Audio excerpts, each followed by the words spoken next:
Originally designed for open-wheel racing, Homestead-Miami Speedway has been bringing thrills to the racing fans of southern Florida since 1995.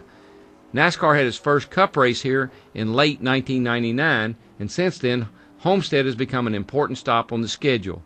The race here is one of the final events of the season, and it can have a big impact on the battle for the championship.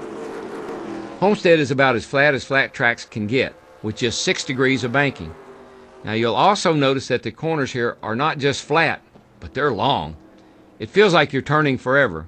Because of that, you want the right side tires to bite in the corners quickly so that you can get through the turns as fast as you possibly can. Now be careful though, because if you try to push the car too hard through the corners, your right front is really going to take a beating out there. Pitting at Homestead can be a little bit tricky, so listen up. Now you can't enter pit road from the front straight. If you do, you'll get penalized. Instead, you have to enter the pits from the end of the back straight and stay on the pit access road all the way through turns 3 and 4. Be sure that you're comfortable with this by doing several practice pit stops. That way, you won't set yourself up for a nasty surprise on race day. Okay, it's time to get in the car and check out this place.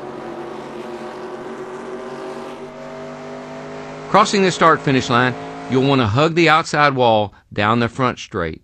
You'll top out at just over 170 miles an hour just before you enter turn 1.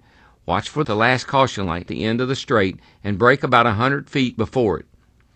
Brake just long enough to bring your speed down to 150 or so. By this time, you'll be even with the last caution light, so use it as your turn-in point and bring the car down to the apron. You'll be running around 120 or so at the usual apex of turns 1 and 2, but because Homestead is so flat, you'll want to drive a slightly later apex so that you can exit more quickly. Halfway through the corner, gradually apply the throttle until you're at full steam exiting turn 2. Let the car drift to the outside wall. If you've done it right, you'll be going 150 or so at the exit. Hug the outside wall as you go down the back straight at full throttle. Once again, your speed should top 170. This time, look for the second to last caution light on the back straight and start your braking just after it. Brake just enough to get down to about 150. Use the last caution light on the back straight as your turn-in point and bring the car back down to the apron. Again, you'll be at 120 or so when you get to the middle of 3 and 4. Take another slightly late apex and gradually apply the throttle until you have the thing floored as you come off of 4. Let the car drift out to the outside wall. You should be close to 150 as you hit the front straight.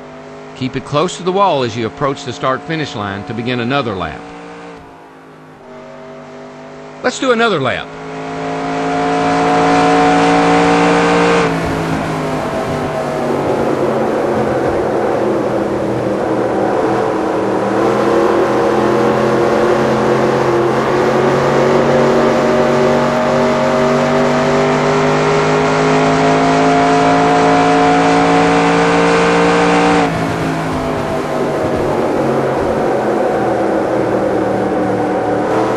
A good lap time here will be just over 36 seconds.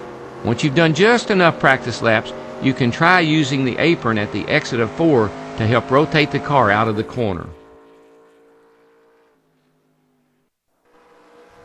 And that's Homestead-Miami Speedway. Now remember, don't let those palm trees and clear blue skies lull you into a false sense of security out there.